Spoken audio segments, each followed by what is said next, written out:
Hello. Today we are going to discuss what is behind the October 13 terrorist attack in Istanbul. As you know, Turkey is in the flashlight in many aspects in diplomatic, economic, and other areas. Let's discuss what happened and then why it happened. As you remember, Turkey is fighting the PKK for like 40 years, but it was very successful in recent years that PKK couldn't, operate anything, couldn't do anything inside Turkey.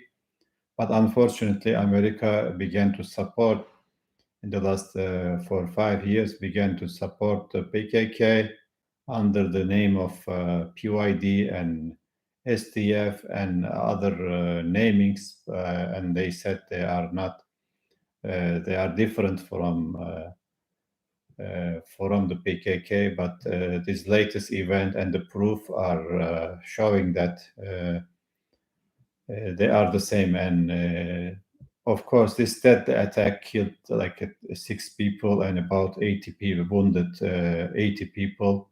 It was very deadly and it was very cowardly also.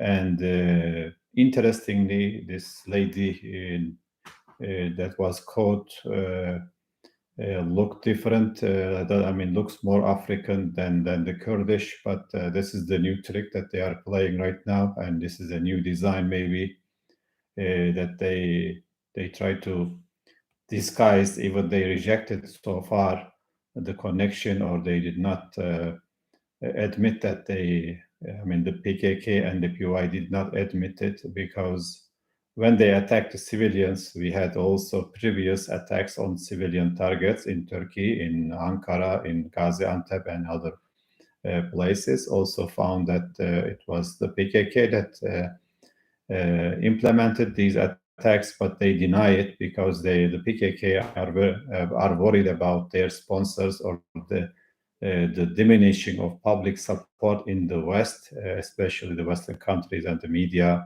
support them as freedom fighters instead of terrorists. But they are also killing civilians and terrorizing people. But unfortunately, Western countries are supporting them and providing them. They let them operate freely. They say officially they recognize the PKK as a terrorist organization, but in practice they let them do anything they want. So this is kind of a double standard and hypocrisy we see in the Western countries. And now, after the attack, of course, it was a very dramatic and very bad scenes. But quickly, the police caught a lady, came from Kobani, Ain al Arab Kobani area, and remained in Turkey for a couple of months, and was used to deliver the bomb to the touristic location in the Istiklal Street, in the Taksim, next to Taksim Square in Istanbul. And it, of course, the location is chosen deliberately to hurt Turkey's tourism. But let's go back to the profile. This African-looking terrorist was caught very quickly, very like in 10 hours, 11 hours after the attack, she was caught. But now the revelations and the truth is coming out from the security services, from their statements, and also admissions, whatever, and the connections they have. And gladly that they caught this lady in this terrorist in a location that she was living, but in a different location, and they were gonna ship her outside Turkey and blame about ISIS and refugees. And as you know, refugees are maybe becoming a sensitive issue. So this was planned to be a political motive, or intentions were behind this attack. the breathtaking process of capturing the terrorist Ahlam al-Bashir and somebody posturing as her husband and his brother Ammar and Ahmed Jarkas were caught by the police and now questioning, and their phone calls and messages now are found with the PYD terrorists in the Kobani. So we realized that the terrorist attack was organized from the Kobani, northern Syria, under the so-called peaceful terrorists that America is trying to present. They attacked Turkey, and with TNT explosives. Also, the police found that the explosives used are not easy to get, are probably provided by states. So these are high-tech explosives that are used by armies, and so this proves a connection with the internal intelligence service, or aid or support or coordination with an intelligence service to weaken Turkey. And also it proves that PYD and PKK, STF, all the other names are the same. They use different type of people, and they are sponsored by the West. So in this process, of course, the PKK denied that they were involved, but we know that they target civilians. But in order not to lose public support in the West, the PKK generally denies that they're targeting civilians, but we know they targeted civilians before several times. And but we see kind of attempts to whitewash the PKK inside and outside the country. That's also very interesting, but not surprising. And some also question that she doesn't look like Kurdish because she looks like African.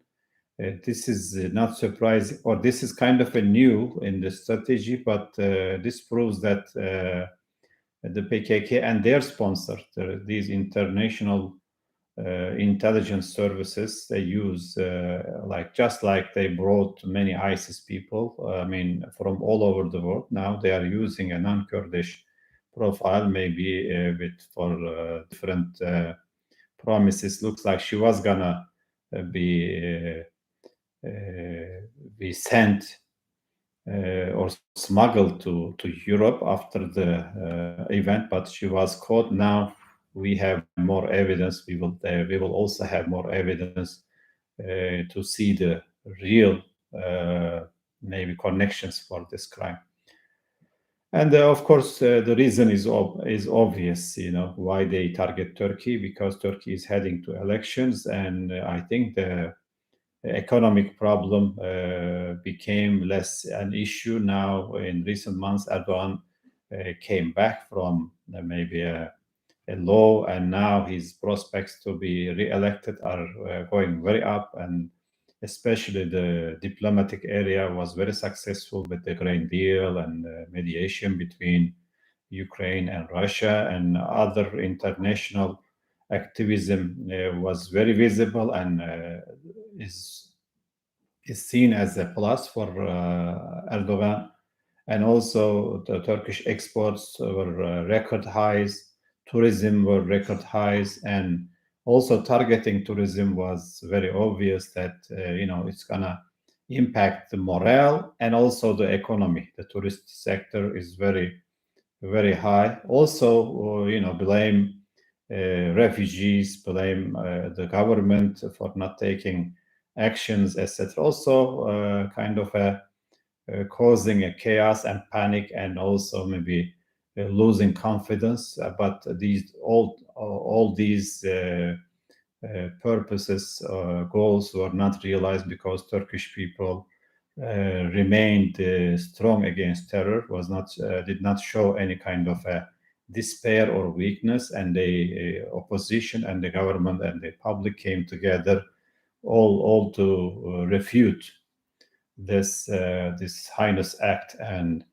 So we know that this is a political goal. This terror act maintains against Turkey and Turkish government. Of course, they were gonna, as I said, blame ISIS and refugees. This thing after the connection with the PYD and the Kobani era, which is under American supervision, has become obvious right now. And of course, in the past, we know that many PKK operations were organized and designed and coordinated in the Kandil Mountain. But with the Turkey's pressure on Kandil Mountain, I think this new attack is coordinated from the Kobani area, and it shows that there is a new supervised headquarters for the PKK PYD in Kobani in northern Syria, and one previous or former chief of staff of Turkey said that America gave us Abdullah Öcalan. He gave us the head of the terrorists, but he took control of the PKK. So we noticed that America is now controlling, and they tried with several means. They tried the coup attempt. They are supporting the PKK for like 40 years. Not only of course, America, other European countries, and even sometime other countries also. You choose to support the PKK to weaken Turkey. But we know that now the attack came from American supervised area, which is Kobani. And this also, the claim that PYD are not terrorists and they are only fighting ISIS is a pure lie, because they now attacking civilians and acting like terrorists and enacting terroristic activities. This latest event became very clear.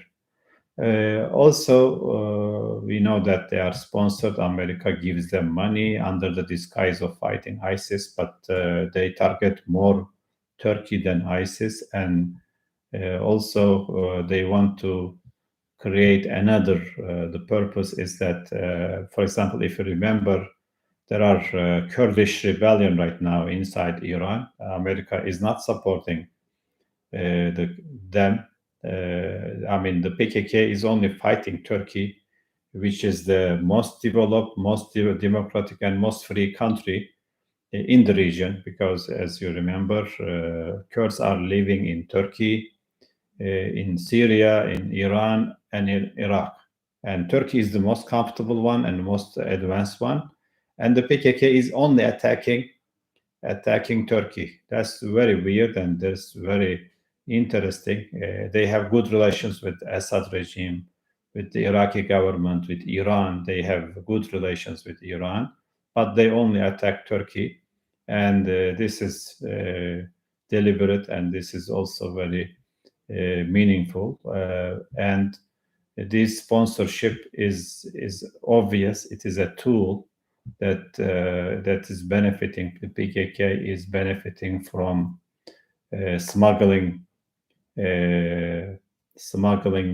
many illegal activities, and even smuggling people from east and west. It became like a business, and also works for whoever pays them, work for them. It became like a different business organization, an illegal organization. And unfortunately, it's a big problem in the Middle East and the stability and security of the Middle East.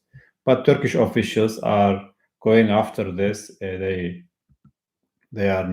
captured cell phones and correspondence between these terrorist groups. I think there is a big picture now will come out, and we'll see the results more clearly in the near future. And thank you very much. Thanks for watching.